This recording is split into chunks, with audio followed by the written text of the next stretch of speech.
Okay, we're going to be going through the airway skill. This is BVM of an apneic patient. So I'm first going to come in and I have my gloves on, BSI or PPE. I'm going to assess for any responsiveness, and I'm also looking for breathing.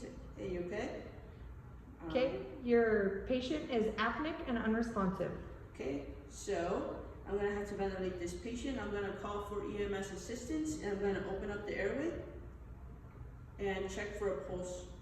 Okay, and your airway is full of secretions and vomitus.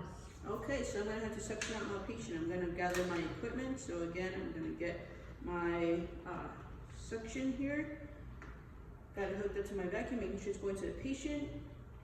Got the other sides onto my rigid catheter. I'm going to open up the mouth. I'm going to suction on my way out until the airway's clear.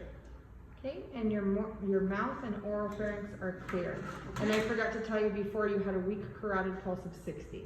I have a pulse of 60. Great. I'm going to go ahead and measure my OPA, making sure that's the right size. Coming in, making sure that's at the T. Okay, there's no gag reflex present, and your patient accepts the airway adjunct. Okay, and I'm going to begin ventilating my patient every 5 seconds with a properly sized OPA.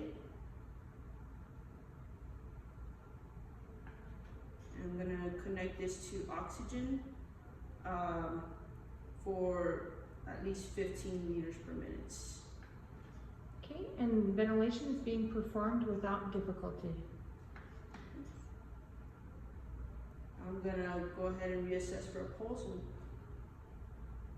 Okay, and you still have a pulse. Still a pulse, and I'll continue ventilations.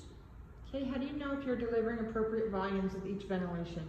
I am looking for chest rise and fall. I'm also looking for skin color to improve. And I have SpO2 on my patients. Okay.